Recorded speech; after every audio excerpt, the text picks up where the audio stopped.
एक दिन चिड़िया भी, जो बड़ी मेहनती थी, अपने घोंसले में बैठी थी। इसके मुंह में एक छोटा सा शापिर था जिसमें कुछ पक्के हुए चावल थे। वो उन्हें अपने बच्चों को खिलानी ही लगी थी कि अचानक शरारती कौवा, जो पहले ही घात लगाए बैठा था, एक झपटे में शापिर उचुक कर उड़ गया। चिड़िया बेचारी हैरान और परेशान रह गई और उसके बच्चे भूख से चला उठे। हाय, मैं कितनी मुश्किल से ये दाने लाई थी, अब बच्चों को क्या खिलाऊंगी। ये मंजर साइम ने भी देखा, जो सहन में बैठा अपने इम्तिहान की तैयारी कर रहा था। ये पहली बार नहीं था, इसने पहले भी कवि की ये शरारतें देखी थीं। वो सोच में पड़ गया और फिर कुछ करने का फैसला किया। अगले दिन जब चिड़िया अपने बच्चों के लिए नरम रोटी का टुकड़ा और पनीर लेकर आ रही थी, तो उसे वही शरारती कौवा नजर आया जो दरख्त के नीचे पड़ा था। चिड़िया फिक्रमंद लहजे में, भाई क्या हुआ, तुम ठीक तो हो? कौवा कमजोर आवाज में, बहन मुझे बुखार हो गया है, मैं कुछ खाने के काबिल भी नहीं हूं। चिड़िया को कौवे पर रहम आ गया। उसने अपने मुंह से रोटी और पंजों से पकड़ा हुआ पनीर कौवे के आगे रख दिया।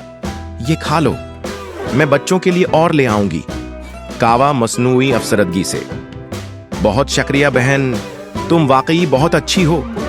कौवा दिल ही दिल में खुश हो रहा था कि उसकी चालाकी कामयाब हो गई, लेकिन साइम जानता था कि ये सब ड्रामा है।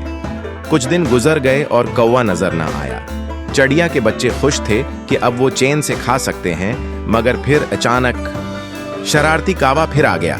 उसने चिड़िया के लाए हुए दाने उचकने की कोशिश की, मगर जैसे ही वो उड़ने लगा, अचानक एक डोर में फंस गया।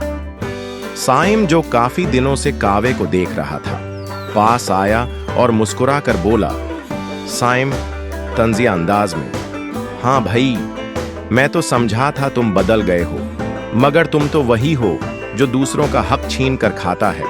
ऐसे ही लटके रहो, यही तुम्हारी सजा है। कौवे को अपनी पुरानी शरारतें याद आ गईं, जो वो मासूम चिड़ियों के साथ करता था।